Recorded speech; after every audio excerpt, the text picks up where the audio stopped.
Welcome to the Dunning-Kruger Effect, Understanding Confidence and Competence in Everyday Life, brought to you by Mindful Literary. Imagine a world where those who know the least often believe they know the most, while the truly knowledgeable quietly question their own expertise. This paradoxical phenomenon, known as the Dunning-Kruger Effect, affects us all in ways we may not even realize. Whether in our workplaces, classrooms, or personal relationships, understanding this cognitive bias is crucial for personal growth, better decision-making, and fostering more authentic connections. In this audiobook, we'll unravel the mysteries of the Dunning-Kruger Effect, exploring its origins, its impact on our daily lives, and how we can navigate the delicate balance between confidence and competence. We will dive into real-life examples, share strategies for self-awareness, and offer insights to help you recognize and mitigate this bias within yourself and others. Prepare to embark on a journey that challenges your perceptions, enhances your self-awareness, and equips you with the tools to cultivate a more balanced, informed, and fulfilling life. Let's explore the fascinating interplay between knowledge and confidence, and discover how understanding the Dunning-Kruger effect can lead to profound personal and societal growth. So, sit back, relax, and open your mind to a new realm of understanding as we delve into the Dunning-Kruger effect, understanding confidence and competence in everyday life. Chapter 1. Introduction to the Dunning-Kruger Effect. Understanding the Dunning-Kruger Effect was an eye-opener for me. At various points in life, I've noticed how people, including myself, sometimes overestimate our knowledge or skills in certain areas. This phenomenon occurs not because people lack intelligence, but because they lack the self-awareness required to accurately evaluate their abilities. Essentially, the Dunning-Kruger effect suggests that individuals with low ability at a task are, unfortunately, not cognizant of their incompetence. This lack of awareness skews their self-perception, leading them to believe they are more skilled than they actually are. The world is full of complexity, requiring nuanced understanding and experience to navigate competently. When people lack the necessary competence, they also miss the ability to realize they are making mistakes. This creates a sense of overconfidence. They become decisively certain about their abilities, which paradoxically leads them to make poorer decisions. For instance, someone might feel confident about their financial investment skills without realizing their knowledge gaps, leading to risky decisions that can result in significant losses. Interestingly, this effect is not limited to a particular field or expertise. It can permeate various domains of life, from professional environments to personal relationships. Bearing this in mind, a practical tip I've found useful is to seek continuous feedback and remain open to learning.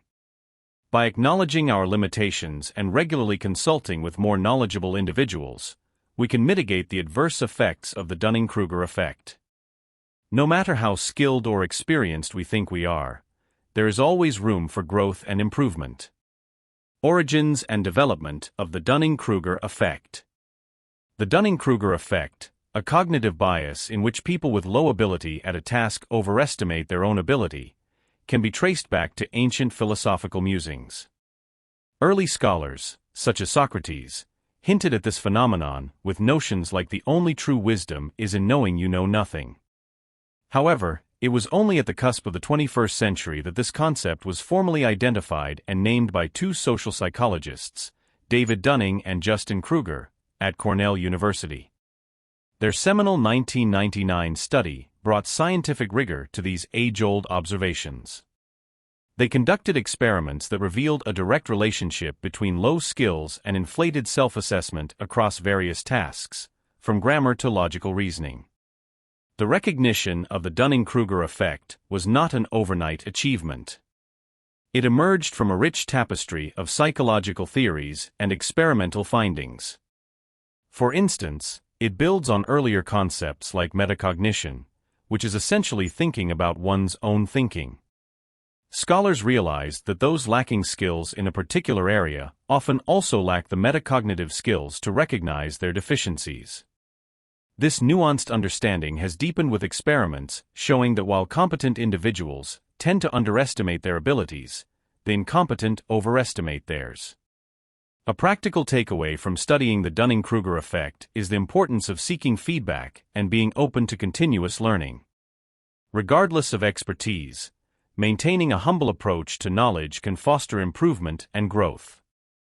Trying new tasks with an awareness of this bias can lead to more accurate self-assessments and better performance over time. Significance of the Dunning-Kruger effect.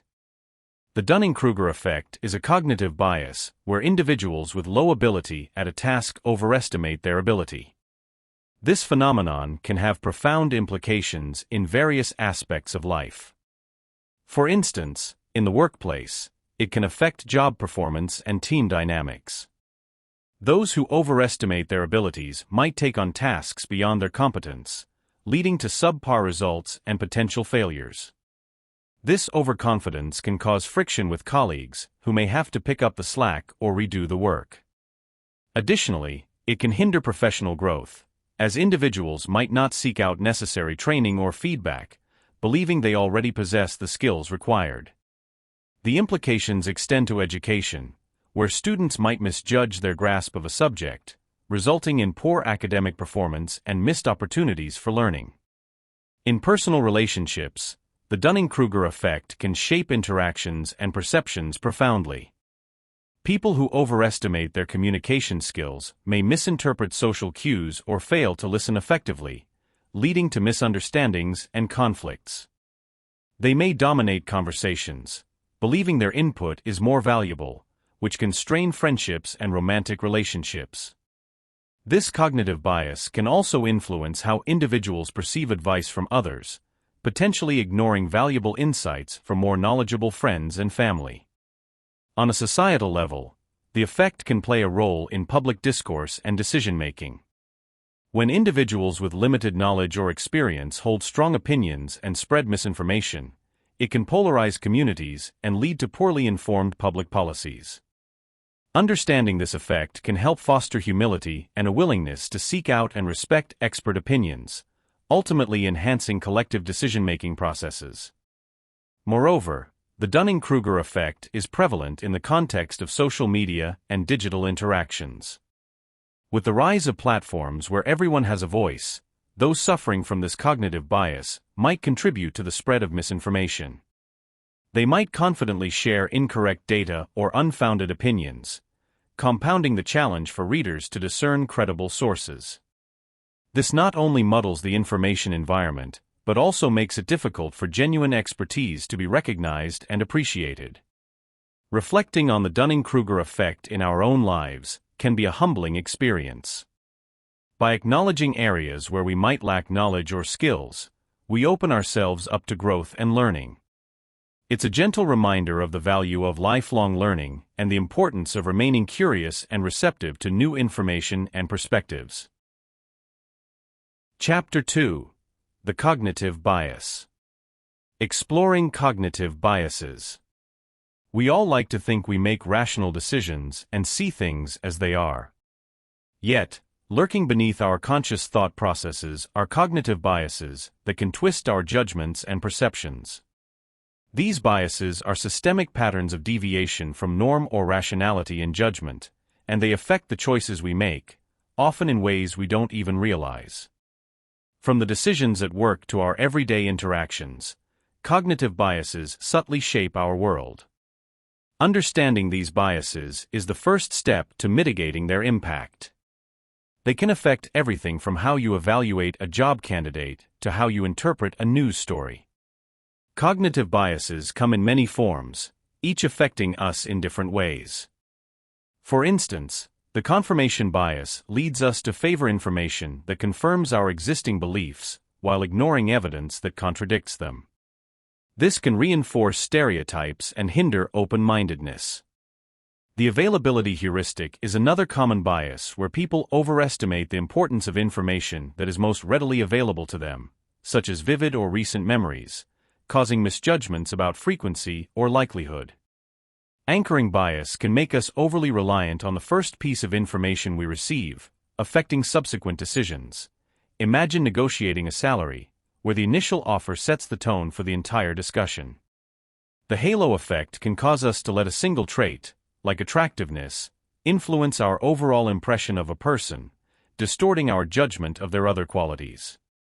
Even something as simple as the choice of words can affect our decisions, as seen in framing effects where the same information is perceived differently based on its presentation.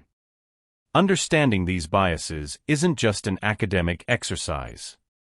Recognizing them in ourselves and others allows us to take steps towards more rational decision-making. Next time you find yourself making a snap judgment or finding it difficult to change your mind in light of new evidence, pause and consider which cognitive biases might be at play. Becoming aware of these invisible forces can prompt more critical thinking and lead to more informed choices. As we navigate a world rich with information yet prone to error, a keen awareness of cognitive biases is an invaluable tool for clearer, more accurate thinking. How cognitive bias influences decision-making. Cognitive biases are essentially mental shortcuts or heuristics that our brains use to make decision-making quicker and more efficient. However, these shortcuts often lead us astray, causing us to make irrational decisions. One common bias is the confirmation bias, where we favor information that confirms our pre-existing beliefs while disregarding evidence that contradicts them. This bias can significantly shape our decisions by reinforcing stereotypes and limiting our ability to see different perspectives. Another example is the anchoring bias, which occurs when we rely too heavily on the first piece of information we encounter. This initial piece of data sets the standard for all subsequent judgments and decisions. Even when it's clear that the initial information is flawed, it's incredibly difficult to break free from its influence. Cognitive biases like these influence both minor daily choices and major career or life decisions. Understanding these biases puts us on guard, enabling us to consider critical thinking and objective analysis over automatic responses. In politics, confirmation bias is rampant. Think about a passionate political debate you've had. Often, both sides present facts, but each group selectively acknowledges only the points that support their own stance. This isn't just stubbornness, it's cognitive bias at work. The same happens in organizational settings. Consider a hiring manager who, after a brief conversation with a job candidate, decides the person isn't a good fit based on one minor slip-up. Even if the candidate's resume is stellar, the manager's first impression, a clear example of anchoring bias, dictates the final decision. In investment, these biases have even more tangible consequences. During market booms, investors often exhibit overconfidence bias, leading them to believe that their investments will indefinitely rise in value. Ignoring historical data and contrary expert opinions, they pour large amounts of money into what they think are guaranteed wins. But when the market crashes, they face significant losses. Real-life case studies reveal that these investors often regret not diversifying their portfolios, admitting that psychological biases clouded their judgment. To make better decisions, it's useful to engage in strategies that counteract these biases. For instance, practicing mindfulness helps in recognizing when a bias is influencing our judgment. Similarly, seeking out diverse perspectives can balance our reliance on limited information. Starting from awareness and moving towards active strategies can significantly reduce the influence of cognitive biases. Recognizing cognitive bias in everyday life. Cognitive biases are mental shortcuts our brains take to simplify complex information processing. They are efficient, but not always accurate. Picture yourself scrolling through social media. You come across a news article that aligns perfectly with your beliefs. Without thinking twice, you click like and maybe even share it.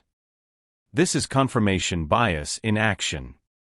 It's our brain's way of favoring information that confirms our preconceptions while ignoring opposing viewpoints. You might not even realize it, but these biases color almost every decision we make daily. For instance, you might attribute a colleague's bad mood to their personality rather than considering external factors, a phenomenon known as the fundamental attribution error.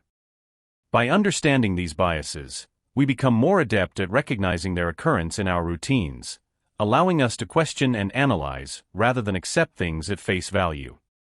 Recognizing these biases is the first step. Addressing them effectively is where real change occurs. One practical approach is to actively seek perspectives different from your own. When you're confronted with a decision, ask yourself how someone with an opposing view might see the situation. Another strategy is to slow down your decision-making process. For example, if you're online shopping and find yourself impulsively adding items to your cart, take a break. Walk away and revisit the cart later. This simple act can help mitigate the impact of biases like the availability heuristic, where recent experiences heavily influence decisions. Another powerful tool is keeping a decision journal. Whenever you make a significant decision, jot down your reasoning and revisit it later. This practice offers insights into how and when your biases play a role, empowering you to adjust your decision-making process over time. Incorporating these strategies into daily life might seem cumbersome initially, but with practice, they become second nature. Imagine the long-term benefits: more thoughtful interactions, informed decisions, and a clearer understanding of the world around us. Questioning our automatic thoughts is challenging, but it enriches our lives by reducing misunderstandings and fostering better connections with others. One practical tip to start with is to frame questions in a neutral manner. Instead of asking, "Why is this person always late?" consider, "What are the possible reasons this person could be late today?" This subtle shift can open up a range of possibilities, minimizing the default assumption that aligns with our biases. Chapter 3: Overestimation and Underestimation. The illusion of superiority. It is fascinating, isn't it, how often we bump into people who think they're simply extraordinary at everything. The driver who believes they could win a Formula One race amidst city traffic, or the colleague who is convinced they know more than the actual experts. This phenomenon, where individuals overestimate their own abilities and knowledge, is what we call the illusion of superiority. I remember a time when a friend of mine made bold claims about his financial acumen, only to face a severe monetary setback. It made me wonder about the broader implications of such self-enhancement illusions. Psychologically, this overconfidence is closely tied to cognitive biases. The Dunning-Kruger Effect, for example, is one of the primary culprits. Named after psychologists David Dunning and Justin Kruger, this cognitive bias explains how people with limited knowledge in a domain tend to overestimate their competence. It's not arrogance, but rather a genuine, albeit misguided, belief in their capabilities. Also, our self-esteem plays a crucial role. Many of us bolster our egos by believing we're above average, an innate mechanism to protect our self-worth. The perils of underestimation. Reflecting on my journey, I can recall numerous instances where I underestimated my own abilities and potential. Such underestimation often meant missing out on opportunities that could have propelled me forward. For example, I once bypassed a leadership role because I doubted my capability to manage a team effectively. Later, I learned that my colleagues, who were less experienced than me, handled these roles with moderate success. It became evident that I had allowed my lack of confidence to define my path, limiting my growth and professional development. This is more common than we might think. Many of us are quick to highlight our weaknesses while undervaluing our strengths and talents. This pattern can lead to a cycle of mediocrity, where we consistently choose the safe path, shying away from challenges that could foster growth. The roots of self-doubt can often be traced back to psychological barriers that we build over time.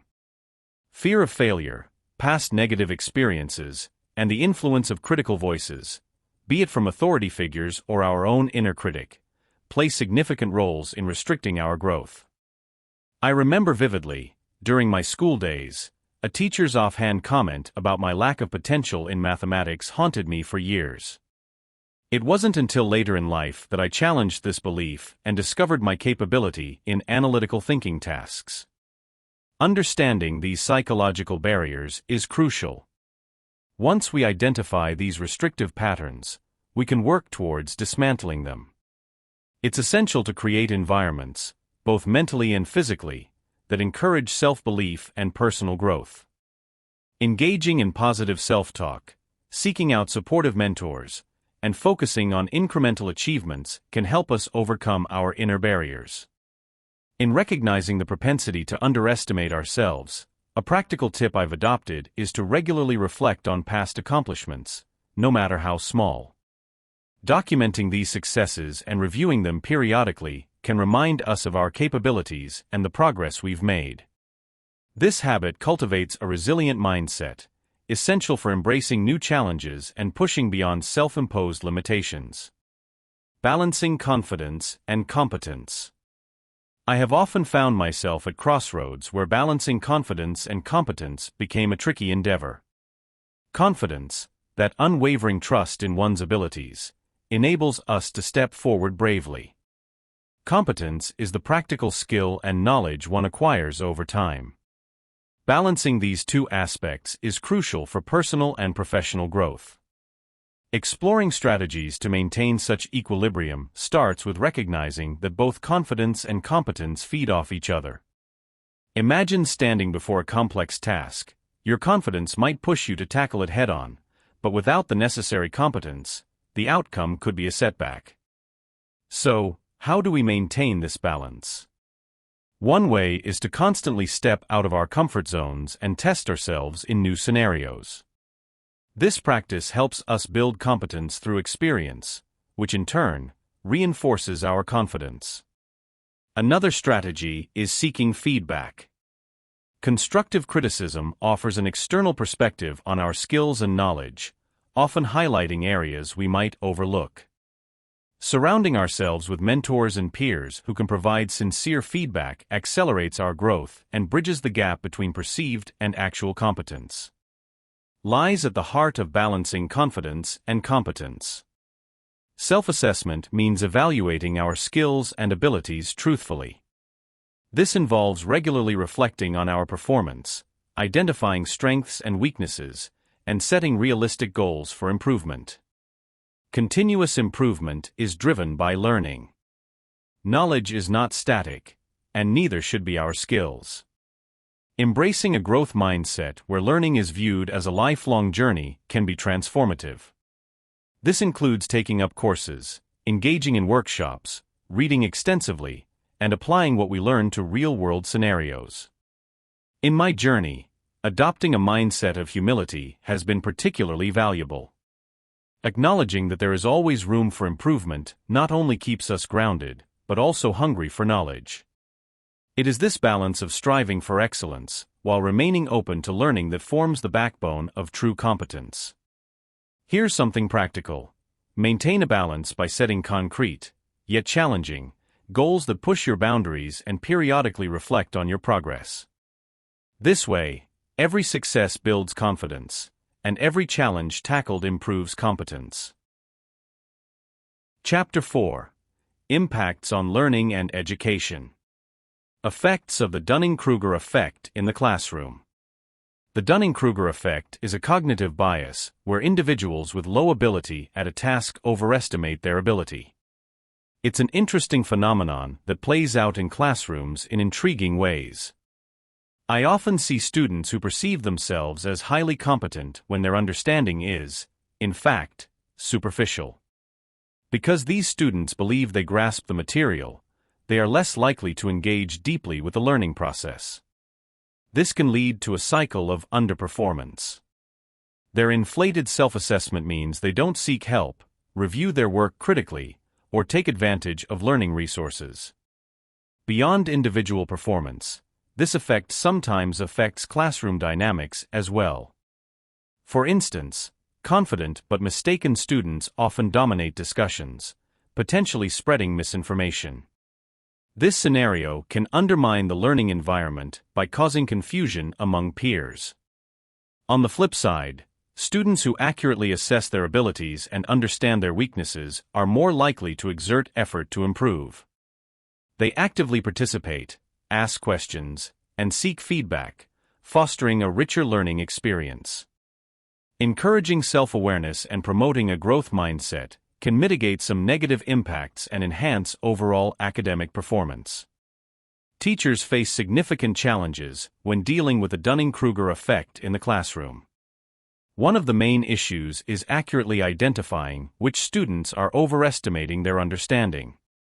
These students often resist additional help, as they believe they are already doing well.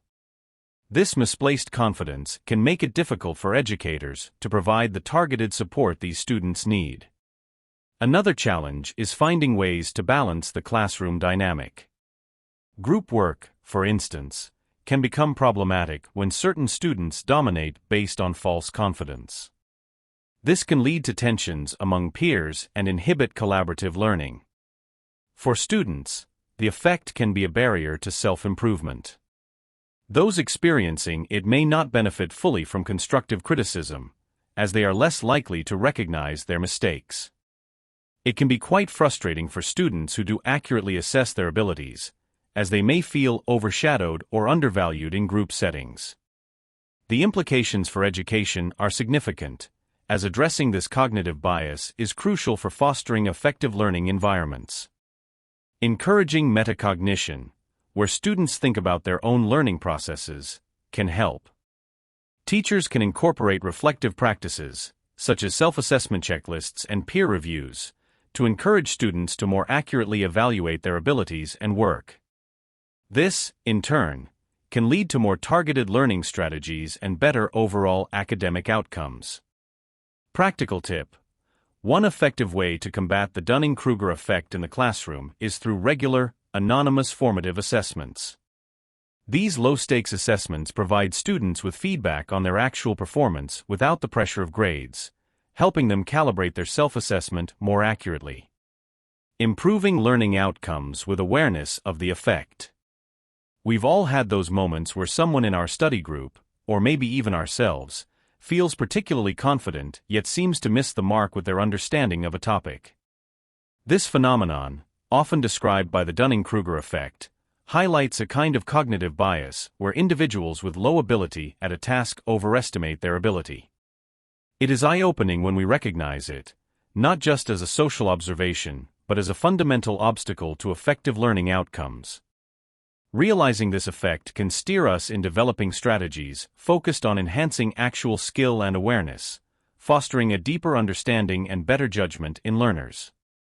One influential approach involves creating a learning environment that emphasizes transparency and continuous feedback.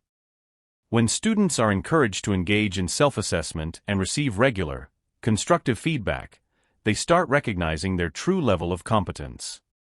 Another strategy is integrating peer reviews and collaborative projects. Working with peers who may offer different perspectives or possess varying skill levels helps students calibrate their self-assessment more accurately. Coupled with these strategies is the necessity of fostering a growth mindset. Encourage learning as a journey rather than a destination. Promote the idea that competence is developed through persistent effort and honest self-reflection. This mindset not only counters the Dunning-Kruger effect, but also builds resilience and long-term dedication to improvement. Implementing interventions that promote self-awareness and self-regulation can significantly lift the quality of learning outcomes.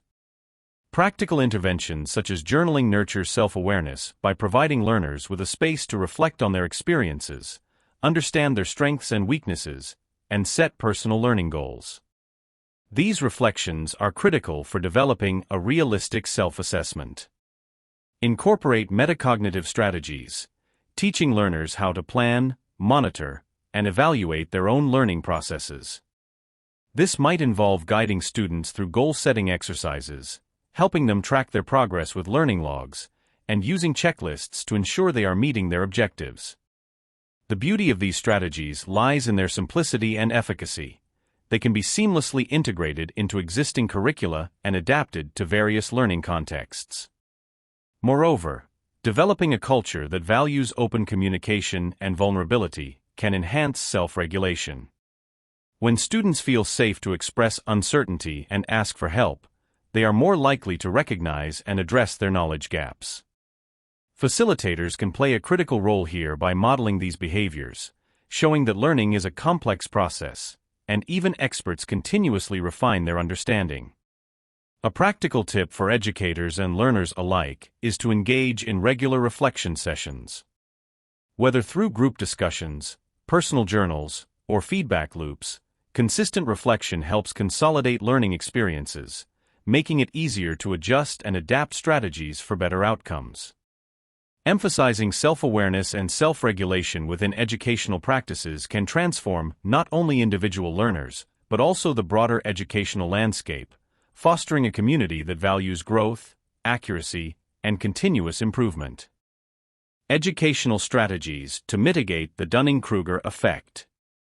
I've found that to combat the Dunning-Kruger effect, personalized feedback plays a critical role.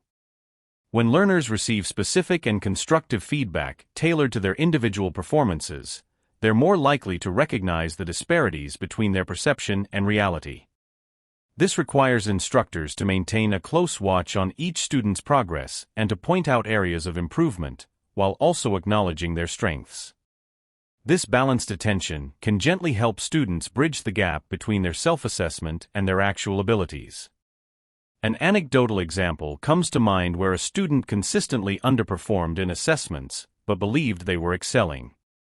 By implementing peer review sessions, they began to see their work through the eyes of their classmates. This peer feedback revealed blind spots that neither I nor the student had fully appreciated. Incorporating peer review brings in diverse perspectives and fosters an environment where students learn from each other, thus broadening their understanding. Moreover, active learning techniques such as problem-based learning and simulations can immerse students in real-world scenarios, where theoretical knowledge is put to the test. This experiential approach forces students to confront their skills head-on, often leading to a more accurate self-assessment. I recall a scenario-based module in a management class where students had to resolve a business crisis. Their theoretical knowledge was challenged, and their post-activity reflections indicated a more honest appraisal of their capabilities. Building a comprehensive framework to nurture metacognitive skills involves integrating reflective practices into the curriculum. Encouraging students to regularly reflect on what they're learning and how they're learning it can substantially improve their self-awareness. I've employed reflective journals in my classes where students write about their learning experiences, challenges faced, and strategies used. These journals become a powerful tool for them to see their growth over time and recognize where they might be overestimating their understanding or skills. Critical thinking can be fostered through Socratic questioning strategies, prompting learners to ask why and how rather than just what. For instance, in a history class, instead of merely memorizing dates and events, students are encouraged to explore the underlying causes and consequences. During a lesson on the Industrial Revolution, students debated the ethical implications of child labor, pushing them to think beyond the surface facts. This approach not only deepens their understanding, but also makes them more mindful of their cognitive processes. Enhancing critical thinking also benefits from integrating interdisciplinary perspectives. By exposing students to multiple viewpoints on a single topic, they learn to compare and contrast different angles. A multidisciplinary project on climate change, for instance, could encompass scientific data analysis, economic impact studies, and ethical considerations. This method not only equips students with broader knowledge, but also sharpens their ability to critically assess various facets of a complex issue. A practical tip: regularly engage learners in self-questioning exercises. Have them routinely ask themselves about their comprehension, the validity of their sources, and the rationale behind their conclusions. This self-scrutiny fosters a deeper level of critical thinking and helps mitigate the Dunning-Kruger effect. Chapter 5: Workplace dynamics. Dunning-Kruger Effect in the workplace. The Dunning-Kruger Effect is a fascinating cognitive bias where individuals with limited knowledge or competence in a subject overestimate their own abilities. This phenomenon is surprisingly prevalent in professional environments, often causing a ripple effect throughout the workplace. I remember working with a colleague who was convinced they were a guru in project management despite lacking any substantial experience. Their self-assured recommendations, which were frequently misguided, led the team astray and made project execution way more complicated than it needed to be. This overconfidence wasn't just a minor inconvenience, it significantly influenced team dynamics and project timelines. The impact of this effect extends beyond just misguided advice or botched projects. It can undermine trust within teams, as colleagues may become hesitant to rely on or take advice from those who showcase unwarranted confidence. This was particularly evident in my previous workplace, where a similar incident caused a rift in the team. Even simple decisions became convoluted processes, as everyone started second-guessing not just their judgments, but also those of their peers. If left unchecked, the Dunning-Kruger effect can create an atmosphere of skepticism, where innovation and creativity might be stifled due to a lack of trust in each other's competencies. Within teams, the Dunning-Kruger effect can be a silent killer of productivity and cohesion. Imagine contributing to a team where one or more members consistently provide input based on an inflated sense of their capabilities. It doesn't take long for frustration to set in, as more competent team members often have to shoulder the additional burden of correcting mistakes and steering the project back on course. This imbalance can be demotivating, impacting overall team morale and productivity. Effective teamwork relies on each member recognizing their strengths and weaknesses, allowing for a more harmonious and efficient collaboration. Decision-making processes, too, can suffer dramatically due to the Dunning-Kruger effect. Overconfident yet underqualified individuals may dominate discussions, pushing for decisions that aren't necessarily the best course of action. I've sat through numerous meetings where the loudest voice didn't correlate with the wisest input. Such scenarios often lead to poor decisions that could have long-term consequences, affecting not just the immediate team but the organization at large. It emphasizes the importance of encouraging a culture where critical thinking and evidence-based decision-making are valued over sheer confidence. Career advancement can also be significantly impacted. In my career, I've seen individuals who overestimate their skills aggressively pursue promotions and new roles, often with disappointing outcomes. On the other hand, those who are genuinely competent may become overshadowed by louder, more self-assured peers. This not only delays their career progression, but can also lead to a drain of talent as these undervalued employees seek opportunities elsewhere. It's crucial for management to implement performance appraisal systems that accurately reflect an employee's true capabilities and contributions, rather than just their ability to self-promote. For maintaining a balanced and productive professional environment, awareness and mitigation of the Dunning-Kruger effect are essential. Managers should foster a culture of continuous learning and humility, where seeking feedback and acknowledging gaps in knowledge are seen as strengths rather than weaknesses. By encouraging self-awareness and promoting a growth mindset, we can ensure that every team member contributes authentically and effectively, paving the way for collective success and individual career growth. Challenges of managing the effect in professional settings. In the world of professional settings, one of the most intriguing and perplexing phenomena I've encountered is the Dunning-Kruger effect. This cognitive bias, wherein individuals with low ability at a task overestimate their competence, can create a myriad of challenges for managers and leaders. The primary issue I have observed is the impact it has on team dynamics. When individuals are unaware of their own incompetence, their misplaced confidence can lead to poor decision-making. This overconfidence not only affects their personal output, but can also derail whole projects by steering them in the wrong direction. On top of this, it often sows seeds of discord among team members. Colleagues who recognize the individual's lack of competence can become frustrated and disengaged, harming overall morale. Addressing the Dunning-Kruger effect requires a delicate balance of tact and strategy. One effective approach I've found is fostering a culture of continuous learning and feedback. By creating an environment where feedback is valued and viewed as a tool for growth, individuals can gradually gain insights into their true skill levels. This, however, is easier said than done. Managers must lead by example, openly acknowledging their own areas for improvement and demonstrating a commitment to learning. Another tactic is implementing structured training and development programs that include self-assessment components.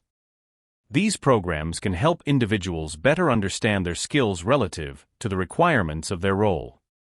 Equally important is the encouragement of mentorship and peer reviews, which can provide more personalized and constructive feedback. A persistent focus on personal and professional development is crucial for mitigating the effects of the Dunning-Kruger phenomenon. As managers, one practical tip is to utilize assessments and performance reviews periodically to gauge individual progress and recalibrate expectations. Regularly setting aside time for team-building activities that emphasize open communication can also strengthen team cohesion and trust. Not only does this help in recognizing and addressing skill gaps, but it also promotes a shared sense of purpose and collective competence. Ultimately, the goal is to create a supportive atmosphere where all members can recognize their true abilities and feel inspired to improve continuously. Fostering a culture of growth and learning is critical in creating an environment where every individual can thrive. When people feel understood and appreciated, they become more open to exploring their strengths and limitations. This self-awareness lays the foundation for a culture of continuous learning. It's vital that we provide opportunities for professional development and equip our teams with the tools they need for self-discovery. Workshops, mentorship programs, and regular feedback sessions help embed learning into the fabric of our workplace. Constructive feedback, delivered with empathy and clarity, not only highlights areas for improvement but also reinforces positive behaviors and achievements. This two-way communication channel establishes trust and motivates individuals to pursue personal and professional growth. Involves more than just setting up meetings and hoping for the best. It's about fostering an environment where open dialogue is encouraged and knowledge is viewed as a shared resource. Encouraging cross-departmental projects and team-building activities can break down silos and promote a more unified workplace. Regularly scheduled brainstorming sessions can turn into a goldmine of innovative ideas and insights. Providing platforms such as internal forums or collaboration tools can facilitate easy access to shared knowledge. Personal development plans tailored to each individual's goals and aspirations ensure that every team member sees a clear path for their growth within the organization. This helps in retaining talent and builds a more resilient, dynamic team. One practical tip to nurture a growth and learning culture is to celebrate not just the big wins, but also the small milestones. Recognizing and appreciating these achievements creates a positive feedback loop that reinforces the value of continuous improvement. Additionally, fostering a safe space for risk-taking and making mistakes without fear of reprimands encourages innovation and learning from experience. By doing so, we're not only promoting a culture of growth, but also ensuring that learning and development become an integral part of our organizational DNA. Chapter 6: Self-Reflection and Personal Development. Recognizing personal biases. In my journey of understanding myself better, I realized that developing self-awareness is crucial in identifying personal biases and their influence on decision-making. It's like shining a light on parts of your mind that you didn't know existed. Getting to know these hidden biases isn't always comfortable. Often, they stem from our upbringing, culture, or even our experiences. For example, I once caught myself making a snap judgment about someone's capability based solely on their appearance. It was a humbling moment, showing me how deeply entrenched some biases can be. Through reflection and mindfulness, I started questioning my automatic reactions and decisions. This practice allows me to pause and consider whether my choices are genuinely fair or just a reflection of my biases. Recognizing these biases provides me with the opportunity to correct them and make more balanced decisions. The impact of biases on personal growth and development is profound. I noticed how my biases could limit my experiences and understanding of the world around me. There was a time when I avoided certain tasks because I believed they didn't suit my personality. However, once I recognized this bias, I began to challenge myself and discover new strengths I never thought I had. By acknowledging and addressing these biases, I opened up doors to personal and professional growth. I embraced new learning experiences, diverse perspectives, and different ways of thinking, which enriched my development significantly. Realizing that biases can hold me back has been a catalyst for personal transformation, encouraging continuous learning and self-improvement. To embark on this path of recognizing personal biases, a useful approach is keeping a reflective journal. Documenting thoughts and reactions can shed light on unconscious biases. Additionally, engaging in conversations with people from diverse backgrounds can expand understanding and empathy. Strategies for overcoming the Dunning-Kruger Effect. When it comes to overcoming the Dunning-Kruger Effect, the first step is recognizing it in oneself. This cognitive bias often leads us to overestimate our abilities, clouding our judgment and impeding personal growth.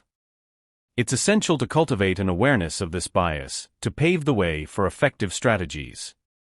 One of the most effective techniques is to continually seek out new knowledge and skills. By challenging ourselves to expand our understanding, we can better gauge our true level of expertise. It's also important to be open to the idea that there is always more to learn, regardless of our current proficiency. Implementing self-reflection and critical thinking plays a significant role in counteracting the Dunning-Kruger effect. Regularly reflecting on our experiences and outcomes helps us to critically assess our performance and identify areas for improvement. Asking ourselves questions about what went well and what didn't can provide deeper insights into our strengths and weaknesses. Seeking feedback from others is another crucial strategy. Constructive criticism, although sometimes hard to hear, is invaluable for personal development. Feedback offers a different perspective that we might not have considered, helping us to see blind spots and to recalibrate our self-assessment. Finally, taking deliberate steps to foster a learning mindset can greatly enhance our ability to overcome the Dunning-Kruger effect. Embracing a mindset that values growth over perfection allows us to view challenges and mistakes as opportunities to learn rather than failures. Surrounding ourselves with a community of learners who encourage and support continuous improvement can also create an environment where intellectual humility thrives. This mindset shift makes us more receptive to new information and better equipped to adapt our understanding, contributing to sustained personal and professional growth. Continual self-improvement and growth mindset. Cultivating a growth mindset has been one of the most transformative practices in my journey towards self-improvement. A growth mindset, as opposed to a fixed mindset, is the belief that our abilities and intelligence can be developed with time, effort, and dedication. Embracing this mindset has allowed me to view challenges as opportunities for growth rather than obstacles. I remember struggling with learning a new language. Instead of telling myself that I was just not good at languages, I began to view each mistake as a stepping stone towards proficiency. This mindset shift instilled a sense of lifelong learning. I started seeking out new knowledge, not just for professional gain, but for personal development. Whether it's picking up a book on a subject I know little about or signing up for an online course, the objective is always the same: to learn and grow. One book that particularly impacted me was Carol Dweck's Mindset, The New Psychology of Success. This book reinforced the idea that our potential is not fixed, and it encouraged me to embrace learning opportunities with enthusiasm and persistence. Developing concrete strategies for continual self-improvement has helped me stay on the path of personal growth. The first step is setting realistic, yet challenging goals. I find that breaking these goals down into smaller, manageable tasks makes them less daunting and more achievable. For example, when I decided to write a book, I set a daily word count goal rather than aiming to complete the book in a month. This approach not only made the task seem less overwhelming, but it also allowed me to steadily progress towards my goal each day. Adaptability is another crucial element of self-improvement. The world is ever-changing, and having the ability to adapt ensures that we can thrive in any environment. I make it a point to periodically review my goals and strategies to see if they still align with my long-term objectives and current circumstances. Flexibility in approach has kept me at the forefront of my professional field and has been essential in addressing unexpected challenges effectively. Finally, surrounding myself with like-minded individuals who share a passion for self-improvement has been invaluable.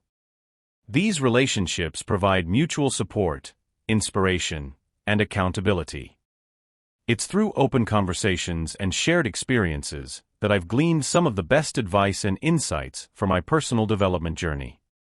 Incorporating regular reflection periods into my routine has also helped tremendously. I set aside some time each week to assess what I've achieved, what I've learned, and what adjustments I need to make moving forward. This practice keeps me aligned with my growth objectives and ensures that I am constantly learning and improving. One of the most effective tips I've picked up along the way is to write down 3 things I'm grateful for every day. This simple exercise shifts focus from what I lack to what I have, fostering a positive mindset that encourages continued growth and improvement. Chapter 7: Interpersonal Relationships. Communication and Misunderstandings. Communication forms the backbone of our interpersonal relationships, shaping how we connect, express ourselves, and understand others. It's fascinating to think about how a simple word choice or tone can completely alter a conversation's outcome. Often, we believe that communication is flawless, assuming our messages are correctly interpreted. But in reality, our words can be woven into a tapestry of misunderstandings. Misinterpretations can stem from cultural differences, personal biases, or even the context in which a conversation takes place. I once had a conversation where I used the phrase, "that should be easy," thinking I was encouraging. However, the person I was speaking to took it as belittling their efforts, leading to an unexpected and uncomfortable fallout. Developing effective communication strategies is crucial, especially when considering the Dunning-Kruger Effect, an often overlooked factor that can distort our conversations. The Dunning-Kruger Effect describes a cognitive bias where individuals with low ability at a task overestimate their capability. This can lead to overconfidence in one's knowledge, resulting in poor communication. I remember discussing a project with a colleague who sincerely believed they understood all facets of the work. Their overconfidence led to mismanaged expectations and ultimately, a misunderstanding about each other's roles. To counter this, I've found embracing humility in conversations to be incredibly effective. Asking clarifying questions, inviting feedback, and being open to correction can help bridge the gap between perceived and actual knowledge, fostering a more understanding dialogue. One useful piece of information to keep in mind is the importance of active listening. Truly hearing and understanding the other person often means paraphrasing their points to confirm your comprehension, which can mitigate potential misunderstandings. This ensures everyone is on the same page and lays the foundation for more meaningful and impactful communication. Empathy and understanding in relationships. Empathy plays a fundamental role in forming healthy and sustainable relationships. It allows us to see the world from another person's perspective and acknowledge their feelings without judgment. When we practice active listening, we open up a space for honest communication, which fosters trust and mutual respect. This connection goes beyond everyday interactions and builds a strong emotional bond.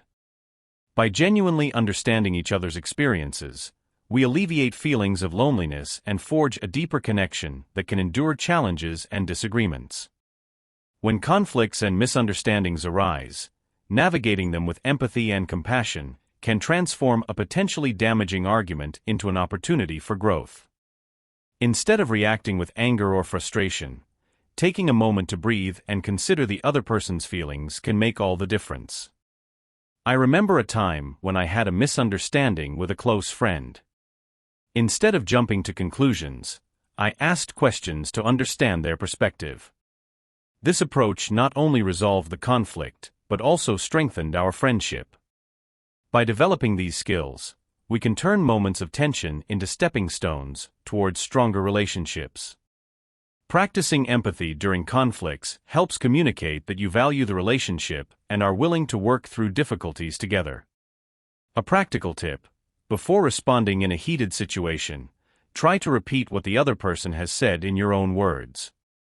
This practice, called reflective listening, shows that you are making an effort to understand their point of view and provides an opportunity to clarify any misunderstandings. It's a small step that can significantly impact how conflicts and emotions are managed in any relationship.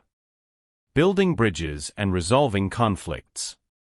When we talk about bridging gaps and resolving conflicts, especially those stemming from the Dunning-Kruger Effect, it is crucial to understand that we are often dealing with individuals who may not have as much expertise as they believe they do. This cognitive bias can create significant communication barriers and exacerbate misunderstandings. One effective strategy to tackle this is building empathy. By recognizing where the other person is coming from, you can better address their misconceptions without triggering defensiveness. This can be achieved through active listening, an approach I have found incredibly useful in my own experiences. When people feel heard, they are less likely to dig in their heels and more likely to consider alternative perspectives. Effective communication plays a pivotal role in resolving conflicts, and it starts with making sure both parties feel understood. This involves more than just hearing the words the other person says. It means understanding the emotions and intentions behind those words.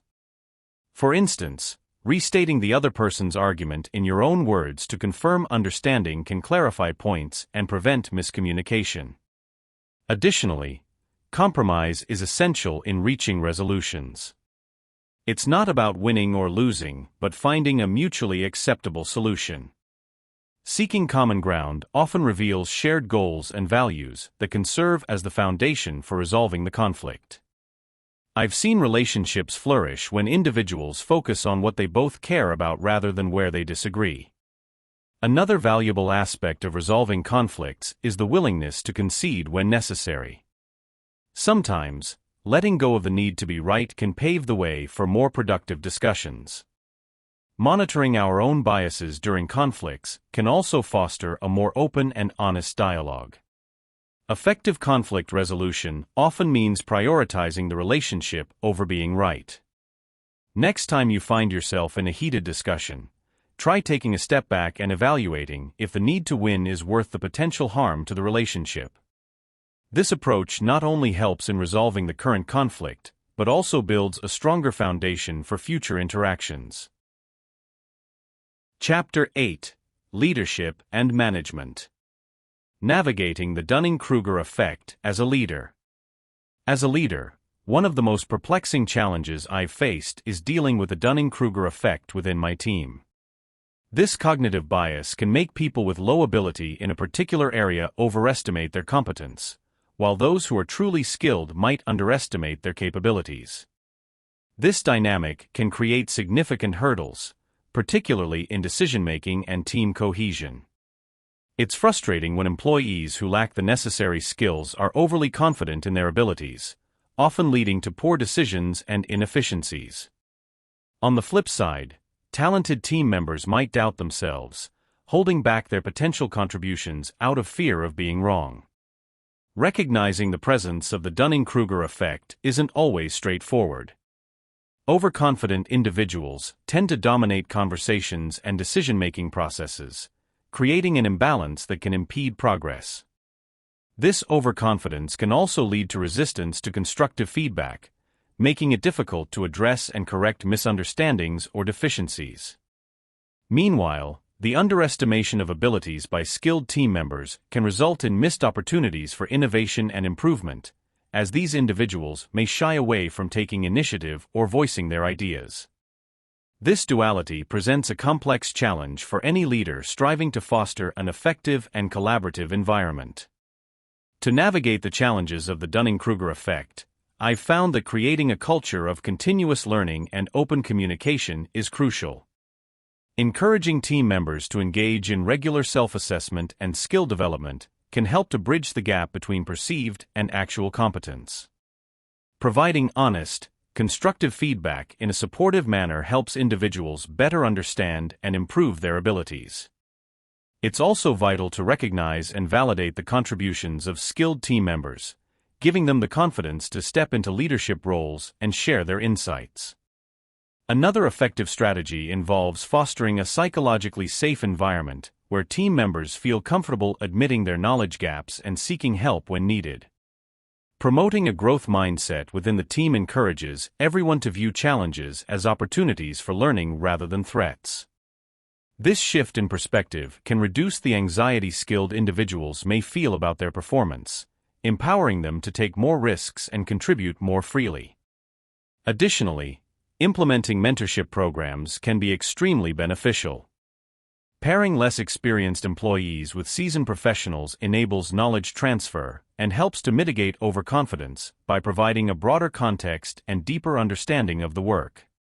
One practical tip for leaders is to model the behavior they wish to see in their team. Regularly engaging in self-reflection, seeking feedback from peers and subordinates, and demonstrating a willingness to learn and adapt can set a powerful example. This not only helps in addressing the Dunning-Kruger effect, but also builds a culture of trust and respect within the organization.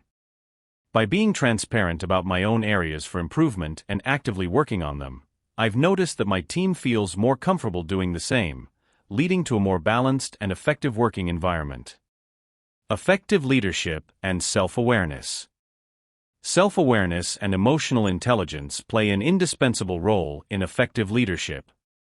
From my experience, a leader who understands their own strengths and weaknesses, as well as their emotional triggers, is better equipped to navigate the complexities of leadership. Self-awareness allows leaders to recognize how their emotions affect their behavior and, consequently, how they impact their team.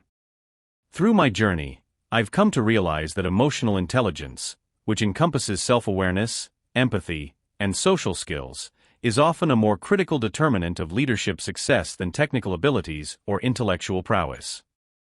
Enhancing self-awareness and leadership skills involves a commitment to continuous personal development. One practical approach I found beneficial is engaging in reflective practices, such as journaling. Reflecting on daily experiences allows leaders to identify patterns in their thoughts and behaviors, providing insights into areas for improvement. Another effective strategy is seeking feedback from colleagues and mentors, offering a well-rounded view of one's leadership style and its impact. Furthermore, mindfulness practices like meditation can significantly enhance self-awareness by fostering a heightened sense of presence and introspection. As leaders develop these skills, they become better decision-makers, capable of considering not only the facts but the emotional undercurrents influencing their judgments. Through developing strategies to enhance self-awareness, leaders can improve their decision-making capabilities. By regularly reflecting on their values and aligning their actions with these values, leaders can make decisions that are not only effective but also ethical and authentic. This alignment fosters trust and respect among team members, enhancing overall productivity and morale. Leaders can also practice active listening, ensuring that they fully understand the perspectives of their team before making decisions. This inclusive approach not only results in more informed decisions, but also promotes a collaborative and supportive work environment. By prioritizing self-awareness, leaders can cultivate a leadership style that is both compassionate and effective, driving sustainable success for their teams and organizations. Creating high-performing teams. Having been part of various teams throughout my career, I've seen firsthand the difference that certain characteristics and leadership styles can make. High-performing teams share some core traits: strong communication, mutual respect, and a shared vision. These teams don't just happen by chance. It takes the right mix of skills and personalities, and, crucially, the leadership that understands how to balance freedom with responsibility. Leaders in such teams don't micromanage, but provide clear goals and the autonomy to achieve them. They foster an environment where everyone feels valued and heard, paving the way for innovation and productivity. An effective leader sees the potential in each team member and knows how to bring out their best. To build a cohesive team, it's essential to develop strategies that encourage teamwork and collaboration.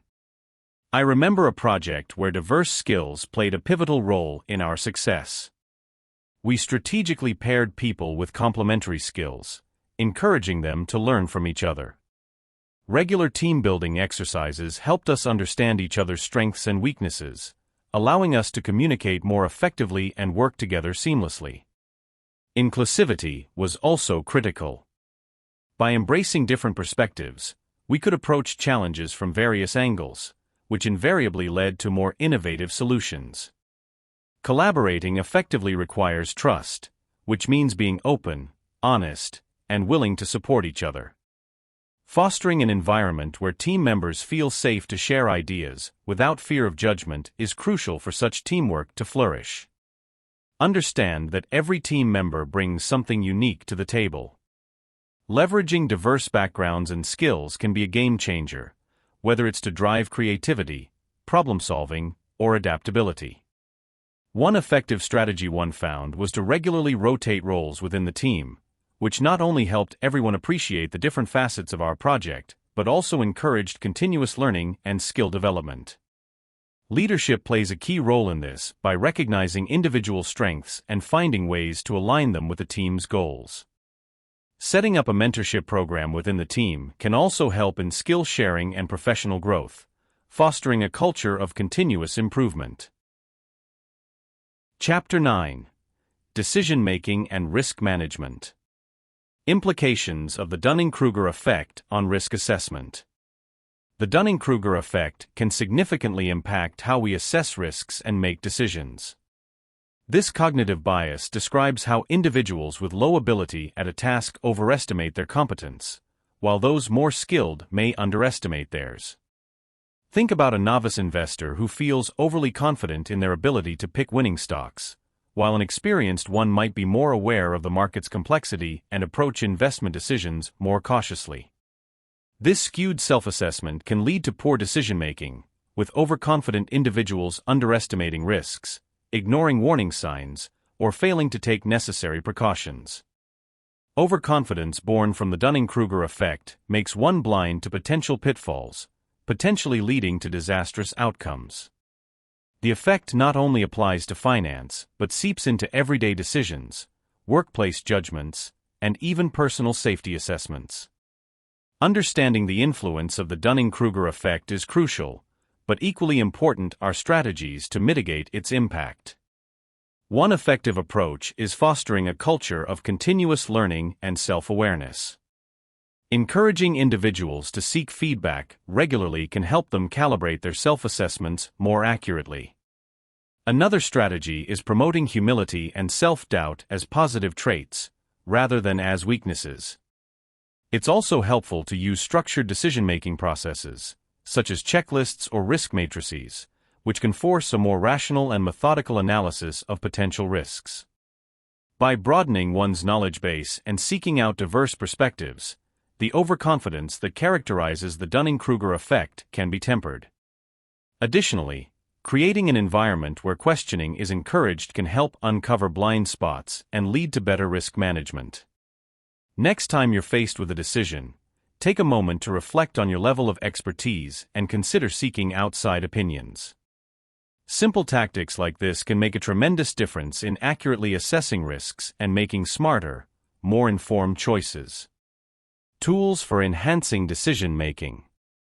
One of the most valuable aspects of decision-making is having robust frameworks and tools that aid in improving our rational thinking and judgment. Picture this. You're standing at a crossroads with multiple choices, each with its own set of uncertainties and potential consequences. What do you do? First, it's crucial to understand and apply decision-making frameworks. Think of these frameworks as mental models or blueprints guiding your thought process, helping you weigh options and outcomes effectively.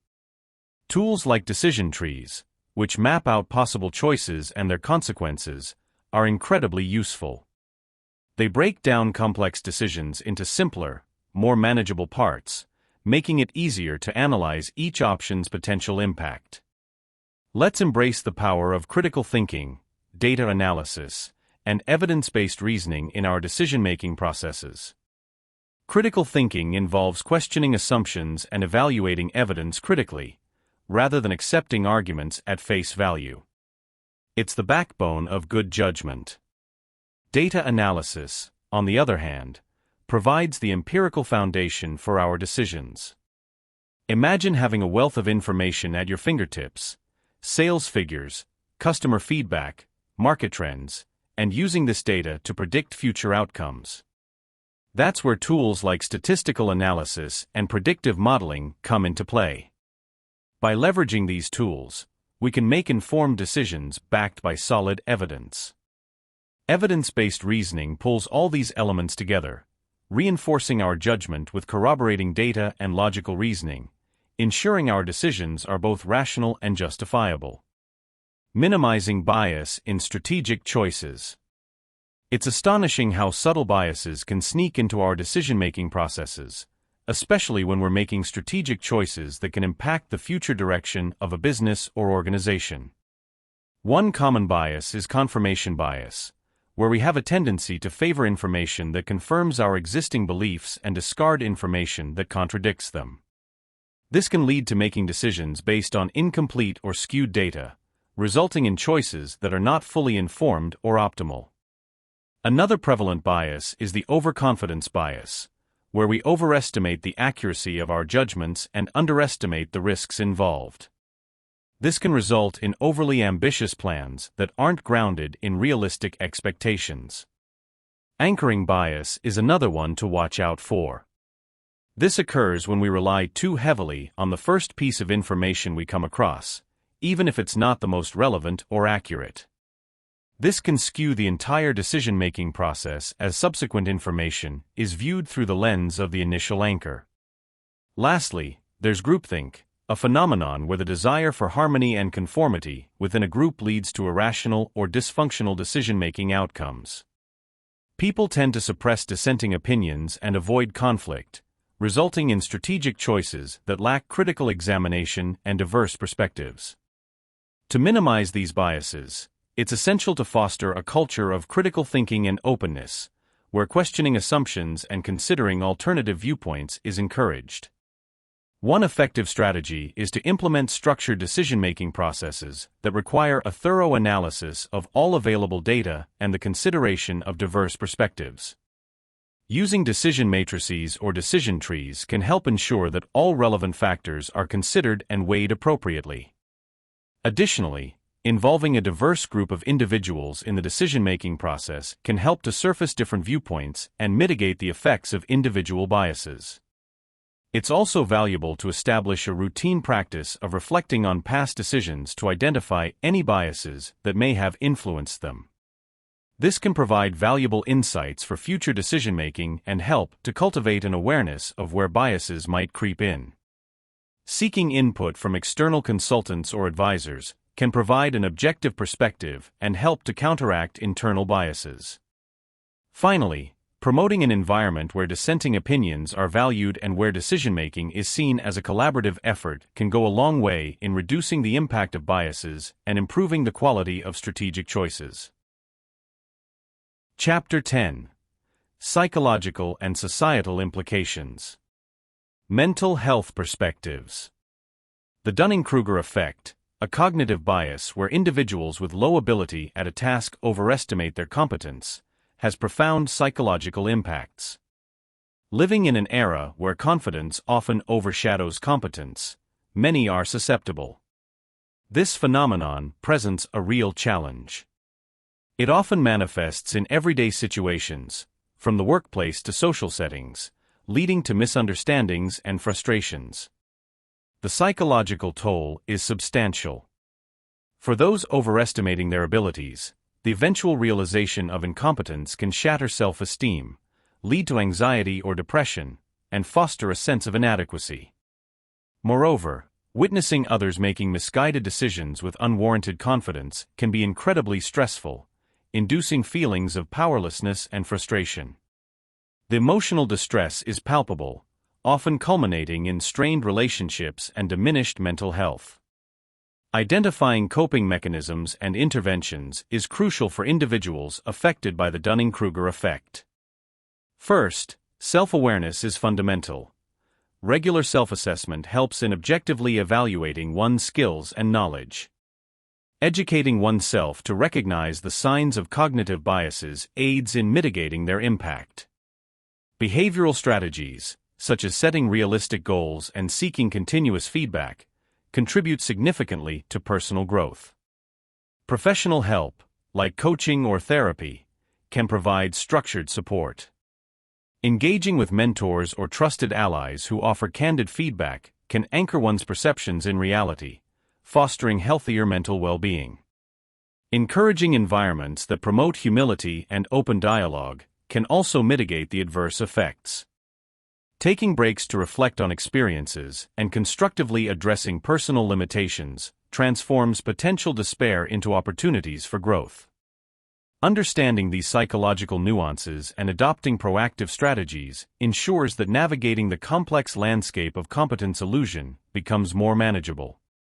Embracing a mindset that values learning over merely being perceived as knowledgeable cultivates a healthier approach to personal and professional life. Regular self-reflection and seeking continuous education nurture genuine confidence built on a solid foundation, thus fortifying mental health against the insidious effects of cognitive biases. Consequences in social and political discourse. The Dunning-Kruger effect is a cognitive bias that affects how people perceive their own knowledge and abilities. Those of us who are most lacking in a particular area are ironically the least aware of our own incompetence. This phenomenon plays a significant role in social and political discourse as it often leads individuals to assert opinions with unwarranted confidence. When we are not fully informed yet believe that we understand an issue comprehensively, our discussions become muddled with inaccuracies and oversimplifications. In this way, the Dunning-Kruger effect can amplify misunderstandings and misinformation in conversations about significant societal issues. In social and political arenas, assertive but misinformed voices can dominate the discourse. This happens because confidence tends to make arguments seem more credible to others. For instance, we frequently see individuals on social media platforms sharing strong opinions on policies or scientific findings without having the full picture. As more people misinterpret or falsely validate these opinions, the spread of misinformation becomes a web that entangles genuine understanding. This dynamic complicates efforts to address pressing social and political challenges, as it becomes harder to separate well-informed arguments from the cacophony of confident yet flawed assertions. Misinformed opinions contribute significantly to the polarization of beliefs. When ill-informed views are disseminated and embraced, they become part of an echo chamber where dissenting voices are drowned out. This environment not only breeds mistrust and division, but also solidifies erroneous beliefs. We rarely see the complexities of issues in these polarized discussions. Instead, conversations become binary, pitting one extreme against another. As a result, reaching common ground or understanding becomes almost impossible. The rise of polarized thinking erodes constructive dialogue and impedes the development of balanced solutions to societal problems. The consequences of these polarized beliefs extend far beyond everyday disagreements. They influence how policies are formulated and how public support is mobilized. Politicians and interest groups often exploit these polarized sentiments to galvanize their bases, which can lead to policymaking that caters to extremes rather than pragmatic, middle ground solutions. Additionally, the rift in societal understanding fosters an environment where critical thinking and open-minded discussion are devalued. Ultimately, this impacts not just our social and political fabric, but also our collective capacity to address the most pressing issues of our time effectively. To navigate this complex landscape, it is crucial that we cultivate self-awareness and humility in our understanding of social and political issues. Recognizing the limits of our knowledge and remaining open to different perspectives can help mitigate the effects of the Dunning-Kruger effect and the polarization it fosters. Engaging in dialogues that welcome diverse viewpoints and emphasize evidence-based information can pave the way for more meaningful and effective discourse. Addressing systemic issues has often felt like uncovering hidden layers of an iceberg. Beneath the surface, there are deeply ingrained aspects of our social and educational structures that inadvertently encourage this cognitive bias. One key element is our collective tolerance, and sometimes glorification, of overconfidence. Society often rewards those who appear confident, even if their confidence is completely unfounded. This unwittingly reinforces a cycle where individuals feel pressured to project knowledge they don't possess, leading to poor decision-making. Another critical factor is the uneven access to quality education. Disparities in education create gaps in critical thinking skills, making it harder for people to accurately assess their own knowledge and capabilities. For example, if someone has never been taught the importance of questioning their own assumptions, they are more likely to believe they are more competent than they really are. Additionally, our modern information landscape, with its overwhelming abundance of easily accessible but often unreliable information, makes it difficult for individuals to distinguish between true expertise and mere appearance of knowledge. Developing strategies to address these systemic issues and promote informed decision-making begins with education reform that emphasizes critical thinking and self-assessment. Schools and universities should focus not just on rote learning, but on teaching students how to evaluate their own understanding and recognize their limitations. Empowering students with these skills from a young age can help mitigate the Dunning-Kruger effect in adulthood. Furthermore, fostering a culture that values humility and continuous learning over mere confidence can help change societal norms. Encouraging environments where individuals feel safe to admit what they don't know can lead to more honest and informed discourse. Organizations and workplaces can play a crucial role here by creating systems that reward teamwork, learning, and genuine expertise rather than simply boldness. Lastly, improving public literacy around the identification and evaluation of credible information is essential. This might involve public awareness campaigns or integrating media literacy into school curriculums.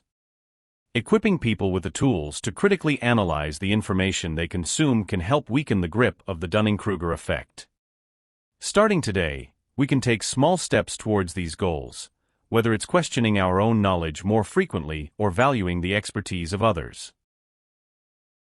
Chapter 11: Historical Examples and Case Studies. Notable cases of the Dunning-Kruger effect in history. One of the most striking historical examples where the Dunning-Kruger effect played a role is the ill-fated expedition of British Lieutenant Colonel George Custer during the Battle of Little Bighorn in 1876. Custer, full of overconfidence, grossly underestimated the capabilities and the size of the Native American forces he was confronting. Believing in his military superiority without substantial evidence to support his assumptions, Custer divided his forces and made bold, reckless moves that ultimately led to his downfall. This tragic event is often cited as a classic case where inflated self-perception and poor judgment paved the way for disaster. A further fascinating instance can be seen in the behavior of the infamous Nero, the Roman emperor known for his tyrannical rule and questionable decisions. Nero's ego and self-perceived brilliance led him to dismiss the counsel of experienced statesmen and military advisors. He initiated grandiose projects that drained the empire's treasury and pursued policies that alienated the Senate and the people of Rome.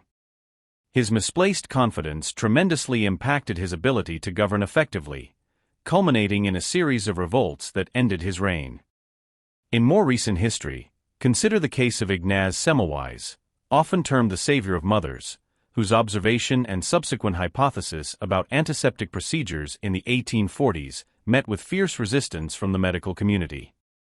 Many doctors, comfortable in their established routines and mindsets, were overconfident in their knowledge and dismissive of Semmelweis's findings. Although they were completely wrong, their inability to recognize their ignorance and their overestimation of their expertise delayed significant improvements in medical hygiene, costing countless lives. Lessons learned from historical events. As I delved into the annals of history, I noticed a fascinating pattern. The Dunning-Kruger Effect played a pivotal role in shaping many significant events. This effect, where individuals with limited knowledge overestimate their own competence, has influenced decisions that resonate through time. Consider the ill-fated journey of the Titanic. The overconfidence in its unsinkable design led to a gross underestimation of the iceberg's threat, ultimately resulting in disaster.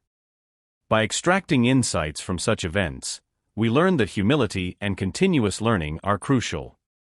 Leaders who disregarded expert advice, believing they knew better, often faced avoidable tragedies. This serves as a stark reminder. Recognizing the limitations of our knowledge can be a stepping stone to deeper understanding. Reflecting on historical events with the benefit of hindsight offers us valuable lessons in the consequences of overconfidence and underestimation. Take, for example, the American stock market crash of 1929. Many investors, buoyed by a sense of invincibility, ignored warning signs and believed the market would perpetually ascend. When the bubble burst, the fallout was devastating. This teaches us that vigilance and balanced skepticism are essential in navigating uncertain landscapes. Similarly, strategic miscalculations in military campaigns, such as Napoleon's invasion of Russia, highlight the perils of underestimating challenges and overestimating one's capabilities. By analyzing these scenarios, we gain a nuanced understanding of how overconfidence can blind us to reality, and how a bit of caution can prevent significant fallout. Whether we are making decisions in our personal lives or leading organizations, the past serves as a testament to the importance of staying grounded. Borrowing wisdom from those who came before us can illuminate our paths, helping us to avoid repeating their missteps and to cultivate a mindset of informed confidence and humility. Impact on societal development and progress. The Dunning-Kruger Effect, a cognitive bias identified by psychologists David Dunning and Justin Kruger, has profoundly influenced societal development. This effect explains a common phenomenon where individuals with low ability at a task overestimate their ability. We've all encountered situations where people, often with limited knowledge, assert their opinions with unwarranted confidence. This overconfidence can stifle progress and innovation. Picture a meeting where a person, unaware of their own limitations, dominates the conversation. Their misplaced confidence can drown out the voices of more knowledgeable individuals, leading to decisions that are less informed and potentially detrimental. As a result, societal progress can become hampered, as critical thinking and informed decision-making are overshadowed by the loudest, yet often least knowledgeable, contributors. To overcome the Dunning-Kruger effect and build a more informed and inclusive society, we must first encourage a culture of humility and continuous learning. Recognizing our own knowledge gaps is the first step. If we encourage everyone to adopt a mindset of lifelong learning, we create an environment where continuous improvement is valued over mere displays of confidence. Furthermore, fostering an inclusive dialogue where diverse perspectives are genuinely considered can balance the conversation. Ensuring that systems for decision-making involve multiple viewpoints helps mitigate the impact of individual overconfidence. Encouraging the use of critical thinking tools and promoting educational initiatives that emphasize understanding over rote memorization can empower individuals to accurately assess their own abilities and knowledge. Chapter 12. Harnessing the Effect for Positive Change. Utilizing Self-Perception for Motivation. It's a peculiar realization when you first encounter the Dunning-Kruger Effect. This cognitive bias suggests that people with low ability at a task often overestimate their capability. Think of it as a mental blind spot. At first, I felt defensive. How could I be overestimating my skills? But upon deeper reflection, I saw a powerful opportunity for growth. Recognizing my limitations, though humbling, became a catalyst for self-improvement. When I acknowledged the gap between my perceived competence and actual performance, I unlocked the true path to progress. The beauty of the Dunning-Kruger effect is its duality. The same bias that clouds our judgment can be redirected to shine a light on areas needing enhancement. Turning this newfound awareness into motivation requires deliberate action. I began setting smaller, more realistic goals that aligned with my current skill level. Each small victory bolstered my confidence and provided tangible evidence of improvement. More importantly, it helped me build a realistic self-perception, one rooted in a clearer understanding of my abilities. This approach transformed how I viewed challenges. They were no longer insurmountable obstacles, but stepping stones for growth. Embracing this mindset allowed me to consistently push my boundaries, while maintaining a balanced view of my progress. Self-perception is a powerful motivator when harnessed effectively. One strategy I've found invaluable is regularly seeking feedback from trusted peers and mentors. Their insights often reveal blind spots I might overlook, providing a more accurate picture of my strengths and weaknesses.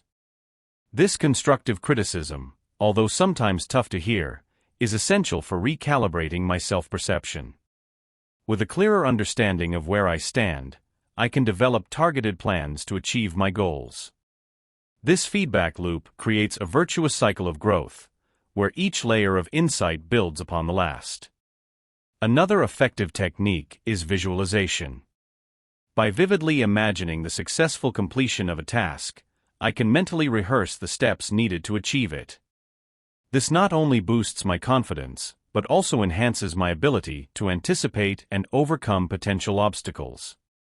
Combined with a realistic self-assessment, visualization turns abstract goals into concrete, attainable milestones. The added clarity provides a solid foundation upon which I can build actionable and achievable plans. Lastly, embracing a growth mindset has been pivotal. This perspective focuses on effort and perseverance rather than fixed abilities. When confronted with challenges, viewing them as opportunities for learning rather than insurmountable barriers transforms my approach.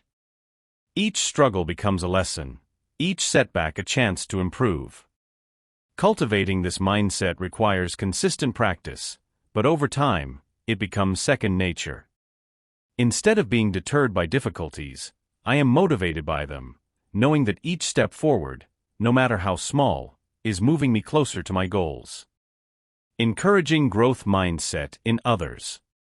I found that one of the most profound ways to inspire and support others in developing a growth mindset is to lead by example. When people see someone persist through challenges, embrace mistakes, and show curiosity, it creates a powerful model to follow. Additionally, providing genuine, specific praise for effort rather than innate ability can reinforce this mentality. For instance, acknowledging the hard work and strategies someone used rather than simply saying they're smart. This shifts the focus to the process of learning and improving, rather than the end result. Involves making a concerted effort to embed reflection and feedback into everyday routines. Encourage individuals to regularly reflect on their experiences, asking them to consider what they've learned from a situation and how they can apply that learning going forward. Establishing an environment where questions are welcomed and mistakes are viewed as opportunities for growth rather than failures is crucial. This can be supported by creating structured opportunities for learning, such as workshops, seminars, or even informal group discussions about what everyone is working on and learning. Turning adversity into opportunity. Life has a way of throwing challenges our way when we least expect them. Adversity and failures can feel like the end of the road, but in reality, they are often the stepping stones to personal growth and resilience. I recall the time when I faced a significant professional setback. It was a crushing blow, one that left me questioning my abilities and direction. However, as I navigated through the disappointment, I discovered a strength within myself that I never knew existed. This experience forced me to analyze my weaknesses, work on my skills, and more importantly, believe in my capacity to overcome difficulties. With each hurdle, I became more resilient, building a mental toughness that now helps me face future challenges with confidence. Embracing challenges and transforming setbacks into opportunities is not something that happens overnight. It requires a shift in mindset and a strategic approach to dealing with life's obstacles. One strategy one have found particularly effective is reframing the problem. Instead of viewing challenges as insurmountable, I see them as opportunities for growth and learning. This perspective not only reduces the stress associated with the problem, but also opens up creative ways to tackle it. Additionally, setting small, achievable goals helps in maintaining momentum and motivation, making the larger issue feel more manageable. Seeking support from mentors or peers can provide new insights and boost morale, proving that you're not alone in your struggle. By taking proactive steps and maintaining a positive outlook, what once seemed like a setback can indeed become a springboard for success. Chapter 13. Overcoming Bias in a Data-Driven World. Analytical Thinking in Data Interpretation. There was a time in my career when data was just a set of numbers. I quickly learned that understanding data goes beyond the surface level. It's about interpreting its story accurately. The first step to developing analytical thinking is to adopt a curious mindset. When approaching any dataset, I always ask myself why the data looks the way it does. This helps in formulating hypotheses that guide deeper investigation. For instance, if sales figures show a sudden dip, I question what external or internal factors could have influenced this change. Furthermore, becoming proficient in using analytical tools like spreadsheets, SQL, and statistical software enhanced my ability to process and visualize data. These tools help present data in a more digestible format, allowing for quicker and more accurate conclusions. Working with peers and mentors who challenge your interpretations also plays a crucial role. Discussing your findings and reasoning helps identify any gaps or biases in your approach, leading to stronger, more validated conclusions. Another key aspect is time management. It's easy to get lost in data analysis. Hence, setting clear goals and timelines for each stage of the process is vital. This disciplined approach ensures that insights are not only accurate but also timely, making them more relevant and actionable. I often remind myself that data is inherently neutral, and it's our interpretation that introduces bias. One common pitfall is confirmation bias, where we tend to favor data that supports our pre-existing beliefs. To counteract this, I make it a practice to actively seek out information that contradicts my initial assumptions. This not only provides a balanced view but also strengthens the reliability of the conclusions drawn. A prevalent mistake is misinterpreting correlation as causation. Early in my career, I once linked two variables without sufficient evidence, resulting in misguided conclusions. Since then, I ensure rigorous testing and validation of any causal relationships before presenting them. Peer review and external validation are crucial here. Having others scrutinize your work reveals oversight and improves the analysis's robustness. Data cleaning is another area that can significantly impact interpretation. Overlooking errors or inconsistencies in data can lead to incorrect conclusions. I now dedicate ample time to meticulously clean and pre-process data. Techniques such as handling missing values, detecting outliers, and normalizing data distributions are standard practices I adhere to, ensuring the foundational accuracy of my analysis. Ethical considerations in data analysis is crucial. As we delve into the world of data, we must remember that each dataset represents more than just numbers. It affects real lives. I've often found myself pondering the ripple effects my analyses could have. For instance, in healthcare, the way data is interpreted can directly influence patient outcomes. It's essential to consider the potential consequences of erroneous or biased conclusions. Equally, in domains like finance, ethical lapses in data handling can spell disaster for individuals and entire economies. As analysts, we are gatekeepers of the information that drives decisions, and we must carry this responsibility with utmost seriousness. Involves a multifaceted approach. One personal strategy one employ is rigorous cross-validation. This helps ensure that models and analyses aren't swayed by inherent biases in the data. Transparency in methodology is another cornerstone. It builds trust and allows peer scrutiny, which is invaluable for uncovering unseen biases. Engaging a diverse team also aids in mitigating blind spots. Every member's unique perspective can shine a light on aspects others might overlook. Furthermore, I find it beneficial to continually educate myself and my team on the evolving ethical standards and guidelines in data analysis. This proactive approach is vital for maintaining integrity and fairness in our conclusions. When we approach data with this mindset, we don't just perform analyses, we uphold a standard of trust and dependability. Validating assumptions and conclusions. When we make data-driven decisions, understanding the importance of validating assumptions and conclusions is indispensable. It is essential to be aware that data does not come free of biases or errors. Assumptions in data analysis can substantially impact outcomes, leading to misguided decisions if left unchecked. Each assumption we make, whether regarding data collection methods, sampling processes, or analytical techniques, carries potential pitfalls. Disregarding these assumptions risks obscuring valuable insights and perpetuating inaccuracies, affecting everything from business strategies to policymaking. Let's consider a scenario where an organization adopts a new marketing strategy based on data analysis. If the underlying assumption is that all customer segments respond similarly to marketing efforts, any strategy built on this premise could fail because it overlooks the diversity among customer preferences.